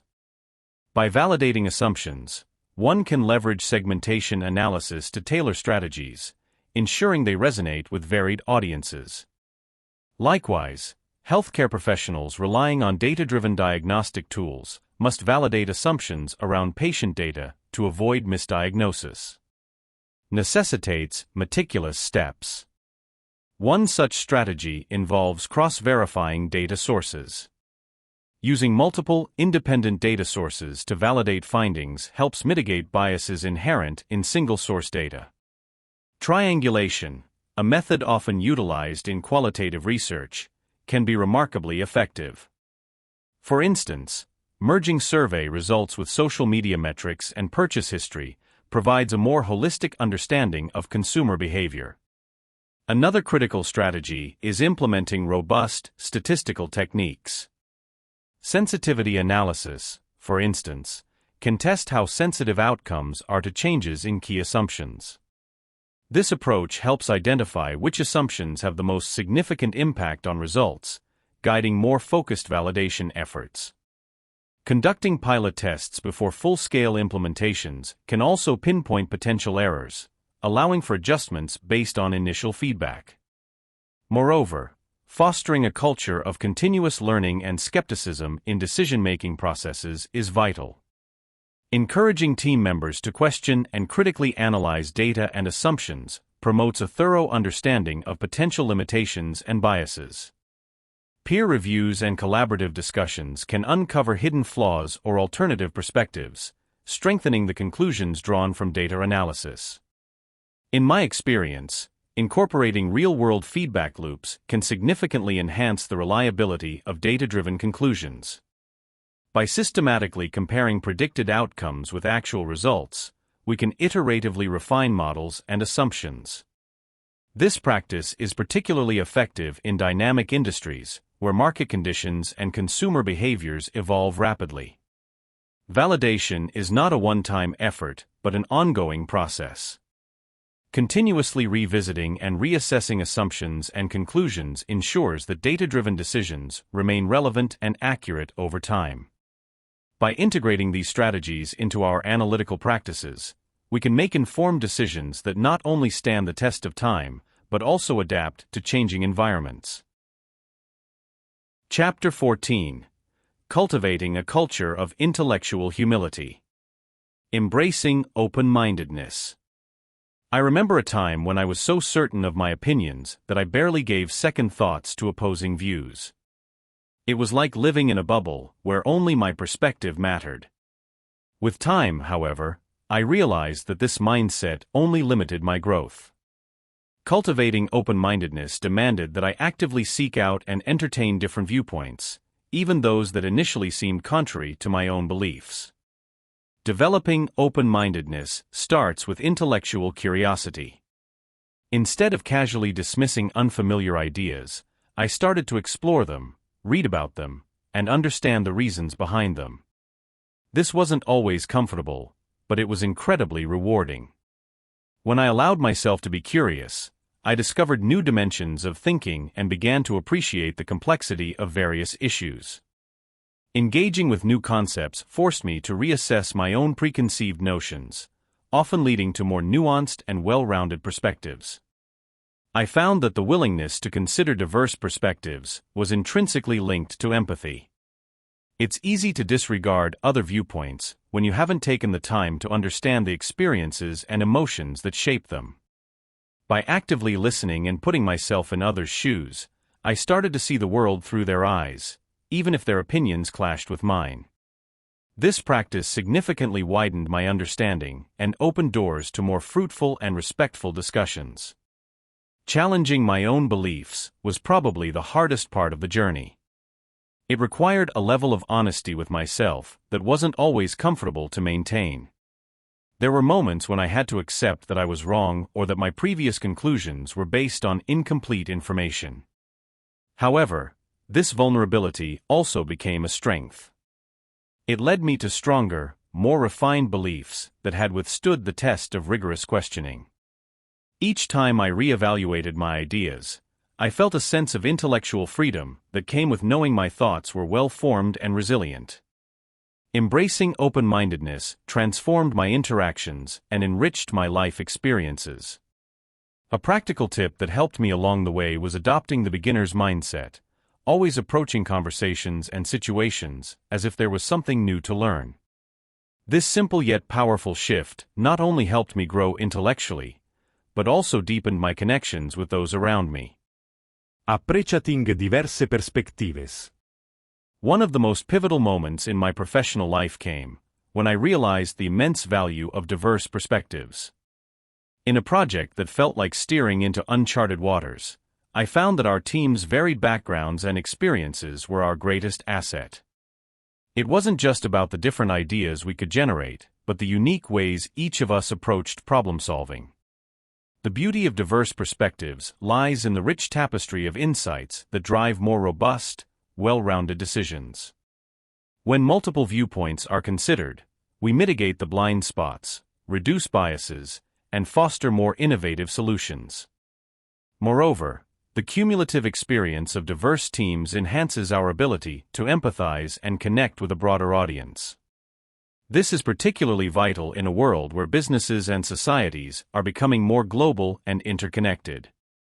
It allows us to create products, services, and policies that resonate more deeply with a diverse range of people. This makes recognition and inclusion of diverse perspectives not just a moral imperative, but a strategic advantage in decision-making processes. Creating inclusive environments where diverse thinking flourishes is a journey that begins with intentionality. In my experience, the first step is cultivating a culture that genuinely values and respects different viewpoints. This can be achieved by actively listening and encouraging open dialogue. It's important to create safe spaces where everyone feels comfortable expressing their ideas, without fear of judgment or retribution. Leaders must model this behavior by showing respect and consideration for all contributions, regardless of the source. Another critical strategy is to implement structured approaches to decision-making that ensure diverse voices are heard. This can include practices like rotating meeting facilitators, using anonymous suggestion systems, and incorporating diverse panels in decision-making bodies. Equally important is the commitment to ongoing education and training on the benefits of diversity and inclusion. Workshops and courses focused on cultural competence, unconscious bias, and inclusive leadership can equip everyone with the tools they need to contribute to an inclusive environment. A practical tip to foster inclusiveness is to celebrate the unique talents and perspectives each team member brings. Recognize and appreciate the small contributions as much as the big wins. This not only boosts morale, but reinforces the message that everyone's input is valued and essential for collective success. By weaving inclusivity into the fabric of our organizational culture, we can unlock the full potential of diverse thinking and drive innovation and growth. Promoting learning and collaboration. Creating a dynamic environment where learning and collaboration are not just encouraged but ingrained into the fabric of our daily lives starts with cultivating the right mindset. It's about valuing every individual's contribution and recognizing that knowledge is not a finite resource, but a powerful tool that grows when shared. When we see learning as a continuous journey rather than a destination, we naturally become more open to exploring new ideas, perspectives, and ways of working together. Collaborating effectively demands trust and open communication, where every team member feels valued and heard. Establishing regular forums for discussion, brainstorming sessions, or study groups can foster this spirit of collaboration. In such settings, we break down silos and allow for a free flow of information, which not only enhances our collective knowledge but also promotes innovation.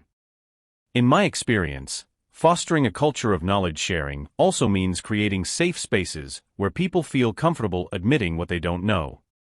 Intellectual humility, a recognition of the limits of one's knowledge, encourages curiosity and a willingness to learn from others. When we embrace this mindset, we transform our workplaces into learning hubs where everyone's expertise complements each other. This approach enhances problem-solving capabilities, as diverse perspectives yield more creative solutions. We must lead by example, showing that it's okay to ask questions and seek help. This not only reduces the stigma around not knowing, but also paves the way for mentorship and teaching opportunities, further strengthening the community's knowledge base. Creating environments conducive to continuous growth starts with designing spaces, both physical and virtual, where learning is seamlessly integrated into the everyday workflow. This might mean setting up dedicated quiet zones for study and reflection or investing in collaborative tools that facilitate remote learning and interaction. Equally important is the provision of resources such as access to online courses, workshops, and professional development programs that employees can tap into at their own pace. By doing so, we signal that lifelong learning is not just an expectation but a valued part of the organizational culture. Regular feedback mechanisms, where constructive criticism is given and received graciously, also support growth by helping individuals identify areas for improvement and chart a path forward. Intellectual humility plays a crucial role in these environments. Encouraging an attitude of continuous improvement means appreciating that no one has all the answers and there's always room for learning.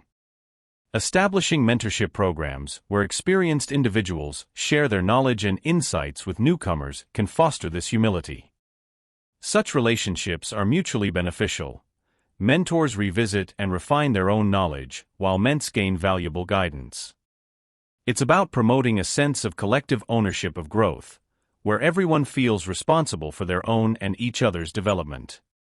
One practical way to instill these values is to celebrate learning milestones as fervently as we do project completions or sales targets.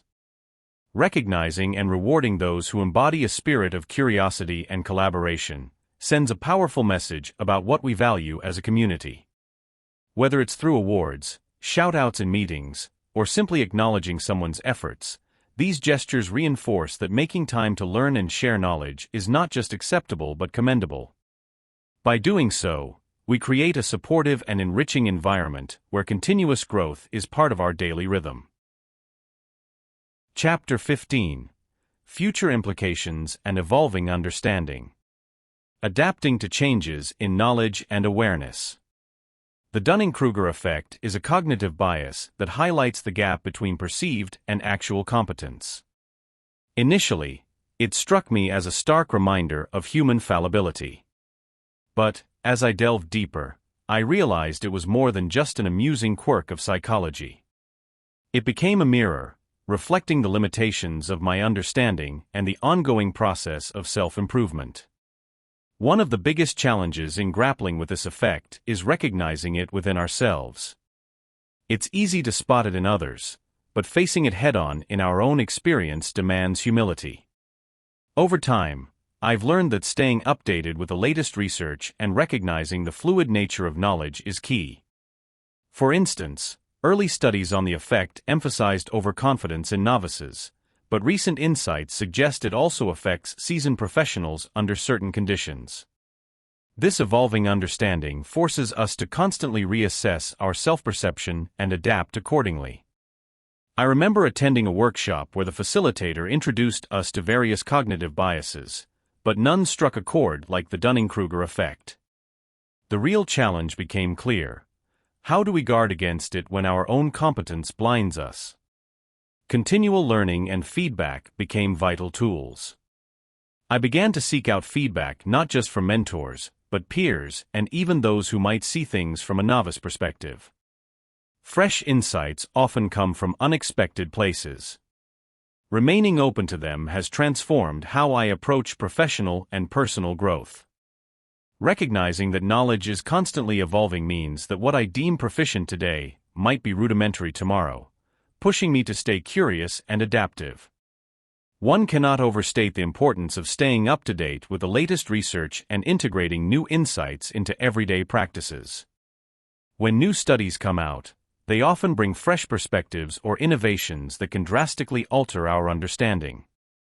For instance, when new research on the Dunning-Kruger effect suggested its presence in expert fields, I began to reassess my own areas of presumed expertise.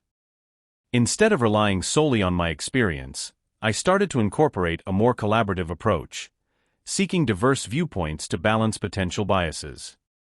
Adapting to new research requires not just updating one's knowledge base, but also developing a flexible mindset. It can be daunting to realize that something you were confident about needs reevaluation. The key is incorporating small, continuous adjustments rather than overwhelming, large-scale changes. I started dedicating a specific time each week to read the latest literature in my field. This habit not only kept me informed, but also kept me humble, as there was always something new to learn. I also encouraged my team to do the same. When everyone is on the same page regarding new developments, it fosters a culture of continuous improvement and adaptability. Embracing this mindset has made us more resilient and better prepared to tackle unforeseen challenges. Embracing continuous learning in a dynamic world. In today's world, with its rapid technological advancements and ever-changing societal norms, the need for continuous learning and personal growth cannot be overstated. The pace at which information grows and evolves is astonishing. Once upon a time, skills and knowledge remained relevant for decades, but now they can become obsolete within a few short years. I've experienced this firsthand countless times. It seems like every industry is in a state of flux, driven by new innovations and emerging trends. In such a world, resting on our laurels isn't just imprudent, it's detrimental. We must embrace a proactive approach to keep up with the changing tides. Adopting a mindset that appreciates the necessity of lifelong learning isn't merely about career advancement or job security, though these are critical aspects. For me, it's also about personal enrichment and staying intellectually engaged with the world. Cultivating a mindset of lifelong learning and adaptability begins with recognizing that education doesn't end with formal schooling. When I graduated, I initially thought I'd learned all I needed. But I soon realized that it was just the beginning. The real learning starts when we apply ourselves in real-world scenarios, and when we consciously decide to grow beyond our current capacities. One strategy that significantly helped me is shifting the perspective from learning as an obligation to learning as a passion-driven quest. Exploring topics I'm genuinely curious about has made education feel less like a chore and more like a fascinating journey. In addition, being open to feedback and embracing failures as learning opportunities rather than setbacks can foster resilience and improvement. Surrounding myself with a diverse group of people has also been invaluable. The variety of perspectives and expertise continually challenges and enriches my understanding. A practical tip I found incredibly useful is to set aside a specific time each week dedicated solely to learning something new, whether it's reading articles, attending webinars, or simply experimenting with new skills. This dedicated time helps in making continuous learning a habitual part of life, rather than an occasional endeavor. Engaging in communities or forums related to your areas of interest can also be highly beneficial. They provide a platform for discussion, exchange of ideas, and staying updated with the latest trends and discoveries. Furthermore, embracing technology, which offers an abundance of resources and tools for learning, can significantly enhance our capabilities. Online courses, tutorials, and virtual seminars have made learning more accessible than ever, breaking geographical and financial barriers that once existed. Ultimately, the key lies in maintaining a curious mind, being adaptable, and consistently seeking to expand our horizons. Shaping a more balanced society. Creating a society that truly values critical thinking and knowledge is no small feat. It requires a concerted effort to instill these values from an early age. I remember the first time I encountered the power of critical thinking.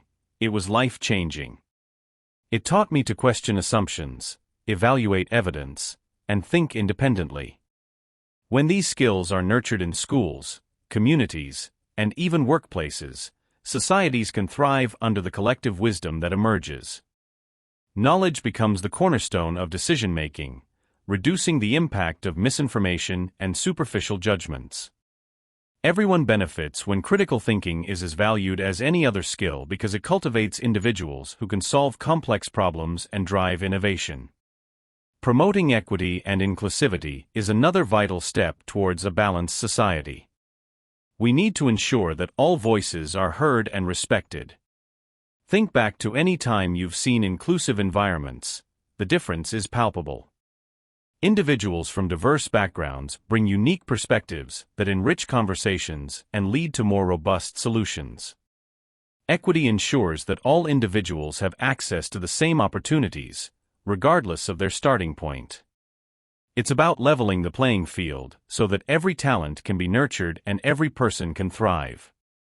Informed decision-making is tied to this inclusivity. When people from various demographics are included in decision-making processes, the outcomes reflect a broader spectrum of needs and solutions, making them more effective and just. One practical step towards achieving this balanced and harmonious society is supporting education systems that emphasize these values. Advocating for curricula that include critical thinking, ethics, and social responsibility can lay a strong foundation. Furthermore, creating spaces within communities where people can come together to learn and debate civilly can reinforce these principles throughout adulthood. By valuing each person's contribution and ensuring informed and inclusive policies, we can build a society that not only respects knowledge but also thrives on its diverse and equitable application. Thank you for joining us on this enlightening journey through the Dunning-Kruger Effect, Understanding Confidence and Competence in Everyday Life, brought to you by Mindful Literary. We've explored the intricate dance between confidence and competence, uncovering how the Dunning-Kruger Effect shapes our perceptions, decisions, and interactions. From recognizing our own cognitive biases to fostering a culture of intellectual humility, we've delved into strategies and insights to help you navigate the complexities of this fascinating phenomenon. As we conclude, remember that true wisdom lies in the continuous pursuit of knowledge and self-awareness. By embracing the lessons learned here, you can enhance your personal growth, improve your decision-making, and build more authentic relationships. The journey doesn't end with this audiobook. It's just the beginning of a lifelong commitment to understanding and balancing confidence and competence.